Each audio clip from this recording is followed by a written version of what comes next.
At 7, I am Akan Usen.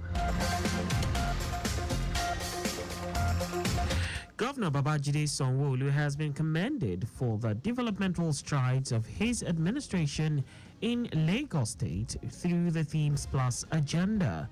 Newly elected chairman of Island Club, Rotimi Martins, who stated this when he led other executive members to pay a courtesy call on Governor Sanwo-Olu at the Lagos House Ikeja, noted that all these efforts are pointers to inclusiveness and a vibrant future for the state. Martins, who informed the governor, who is the patron of the club, on the various activities and intervention projects embarked upon, said an infrastructural renewal fund has been launched to further solidify the identified projects. Deepest appreciation to Mr. Governor for the remarkable work you and your team are doing in Lagos State. The implementation of the Team Plus agenda is transforming the lives of Lagosians, fostering development and creating a brighter future for all. In his response, Governor Sanwo-Olu, who was represented by his Chief of Staff, Tayo Ayinde, congratulated the new executive members of the club and lauded all their initiatives, promising government's continued support towards the club. I want to welcome you to Lagos State Government on behalf of your patron, who will have loved to be here to receive these new formed executive members of this great club. Island Club is a very, very important club in Lagos State, and it's one of the oldest multinational clubs in Nigeria. Gifts were presented to the delegation as a sign of the hospitable nature of the state. Commissioner for Economic Planning and Budget, Okwe George, has identified social inclusion, gender equality, and youth participation as key to the success of the 2025 budget. George made this known in his address at the Lagos State Government 2025 Budget Consultative Forum in Ikeja Division. The Commissioner noted that the consultative forum, scheduled to hold in 5 divisions of the state, is to bring governance closer to the people and obtain people's ideas and feedback. George explained that Lagos State remains resilient, noting that 23% of the state's budget for this year has been reserved for the provision of important infrastructure projects, including Ikeja Overpass Bridge, Lagos Red Line Rail, Okwebi Ojota Link Bridge, Egon Igondo Housing Scheme, and Mushin Food Hub. We're here to sort of hear from the people and ensure that as a government, we're a responsive government, and we can sort of take back the information they give us and go back and feed into our budget, which we're all currently in process of going through. We're okay with our indices. Our sustainability levels are quite good.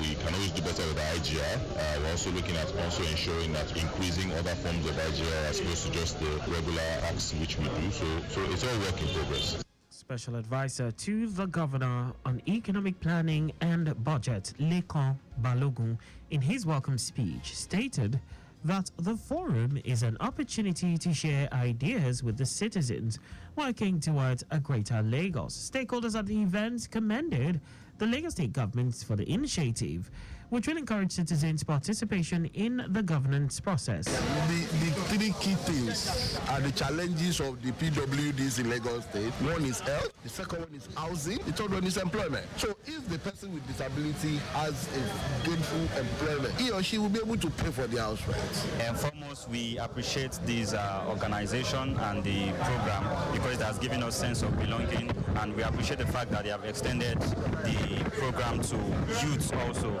So it is a very, very laudable one. At least it is a moment of the government giving us feedback and then requesting information from us to know what we need to be updated. It's a good one because at least it gives the people, the masses, the opportunity to express their wants, what they need from government, so that government can note them and implement them in the budget. Our reporter Kayode Mafolashere reports that the event was attended by various stakeholders, including local government chairmen, traditional rulers, community development committee chairmen, Representatives of National Association of Persons with Disabilities, Market Men and Women, among others.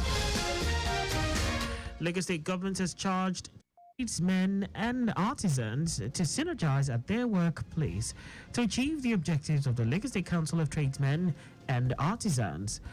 Permanent Secretary, Minister of Wealth Creation and Employment, Dr. Biodun Onoyele, gave the admonition as a training program on alternative dispute resolution ADR organized for tradesmen and artisans. Onoyele stated that it is important for artisans to become agents of change in mediation cases and to also cascade the benefits of the training session to the public. In her remark, the director, legal unit in the ministry, Bukola Akoni, noted that the training is important to enhance a good working relationship among artisans of various associations. Lagos State government has served contravention notices on over 200 property owners and occupiers in Okwaja waterfront scheme in Etiosa local government area over encroachment on government land. A 7-day ultimatum was also issued to all the affected property owners and occupiers in the area, requiring them to come with relevant documents and approvals that back their occupation of the land. Commissioner for Waterfront Infrastructure Development, Yakub Alibioshu, during an inspection tour of the area, said many properties and buildings in the area contravene the law by illegally taking possession of the land not allocated to them by the state government. He said 4 contravention notices had earlier been served on the illegal occupants in the Okwaja scheme, adding that the government cannot continue to watch and see the state's commonwealth turned to private investments. In preparation for the commencement of the e-call-up system on the Lekki-Ekpe corridor on 1st of August, the Lagos State government has continued to engage stakeholders on the project's implementation.